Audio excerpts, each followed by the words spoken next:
berjumpa lagi dengan saya Sofyanto Ardinugroho, CGP Angkatan 8 Kota Pekalongan. Pada kesempatan kali ini saya akan menyajikan koneksi antar materi modul 3.2, yaitu pengambilan keputusan yang bertanggung jawab. Selamat menyaksikan. Bagaimana filosofi Ki Hajar Dewantara dengan pratap berlokannya memiliki kaitan dengan penerapan pengambilan keputusan sebagai seorang pemimpin. Filosofi Ki Hajar Dewantara ini dengan ajarannya Engar Sausung Tulodo, Eng Madya Maungkarto dan Tuturi Handayani tentu saja memiliki kaitan erat dengan pengambilan keputusan sebagai seorang pemimpin. Konsep ini mengajarkan pemimpin untuk memberikan contoh yang baik, kemudian membangun kehendak dan semesta, memberikan dukungan dan bimbingan kepada bawahannya. Dalam konteks pengambilan keputusan, maka pemimpin harus memberikan contoh dalam cara mengambil keputusan yang etis, memotivasi timnya untuk berpartisipasi dalam proses pengambilan keputusan, dan selalu siap memberikan bimbingan dan dukungan saat diperlukan mengambil sebuah keputusan. Bagaimana nilai-nilai yang tertanam dalam diri kita berpengaruh kepada prinsip yang kita ambil dalam pengambilan suatu keputusan. Tentu saja nilai kebijakan universal yang terdapat dalam diri kita seperti kejujuran, integritas, empati, dan tanggung jawab berpengaruh besar terhadap prinsip-prinsip yang kita ambil dalam pengambilan keputusan.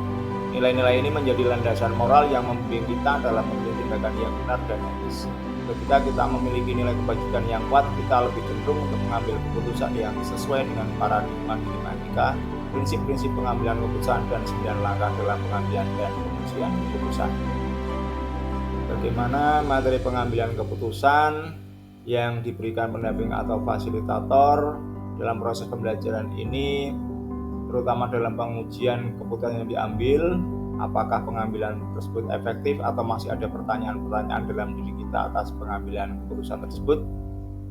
Menurut saya materi pengambilan keputusan ini memiliki kaitan yang erat dengan kegiatan coaching dalam pembelajaran. Materi dan praktik ini telah membantu saya dalam mengkaji keputusan yang telah diambil, menganalisis konsekuensinya, dan memberikan panduan untuk perbaikan.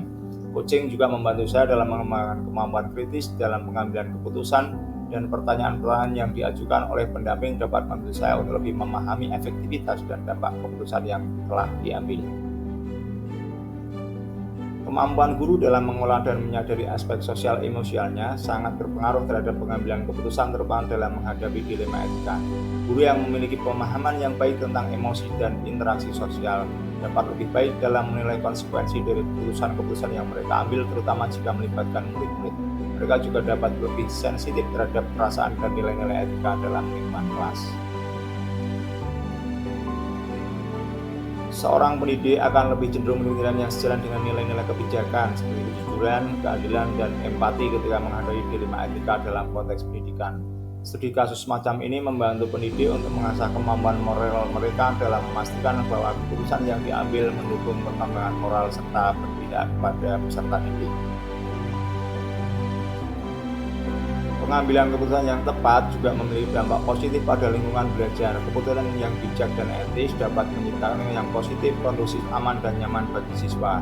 Ini berarti siswa dapat belajar dengan lebih efektif dan merasa didukung dalam proses pembelajaran mereka.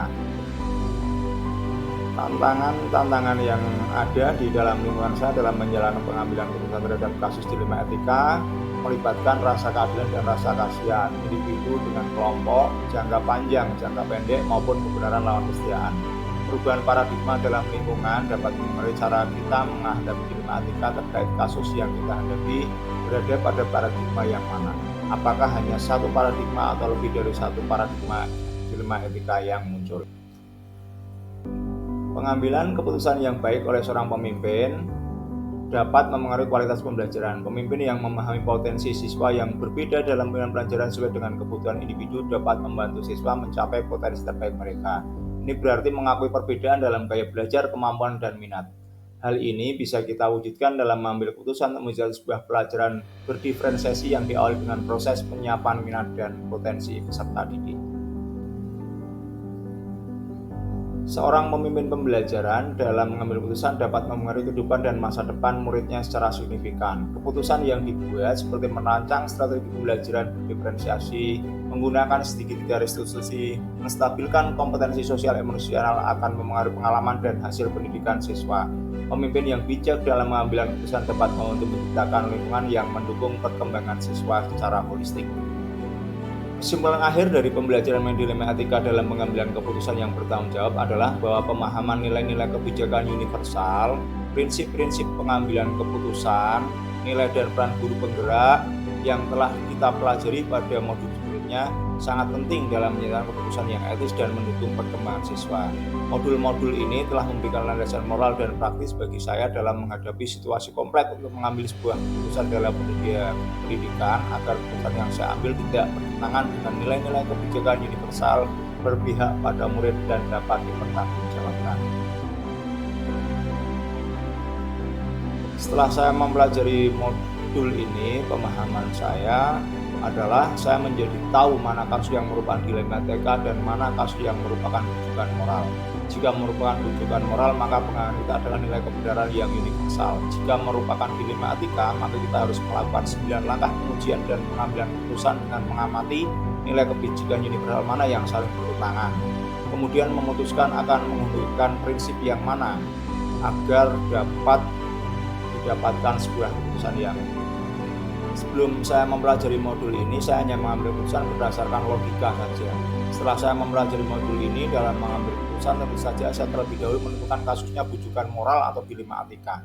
Jika bujukan moral, saya akan mengambil pilihan yang benar. Jika dilema etika, maka saya akan menggunakan paradigma, prinsip, dan 9 langkah dalam pengambilan dan pengujian keputusan dilema etika. Mempelajari konsep ini tentu saja membawa perubahan signifikan dalam cara saya mengambil keputusan. Saya lebih cenderung untuk mempertimbangkan nilai-nilai kebajikan universal dan prinsip pengambilan keputusan dalam setiap keputusan yang saya buat yang dapat mengarah pada tindakan yang lebih etis dan bertanggung jawab. Mempelajari topik modul ini sangat penting bagi saya, baik sebagai individu maupun sebagai pemimpin, karena ini membantu saya untuk membentuk fondasi moral yang kuat dalam pengambilan keputusan yang sangat diperlukan dalam berbagai aspek kehidupan, termasuk kepemimpinan, pendidikan, dan interaksi sosial. Dengan pemahaman yang baik tentang dilema etika, nilai kebajikan, dan prinsip-prinsip pengambilan keputusan, saya dapat mengambil keputusan yang lebih baik yang pada akhirnya dapat membawa dampak positif pada diri sendiri dan masyarakat sekitarnya. Terima kasih telah menyaksikan video ini dan sampai jumpa di video-video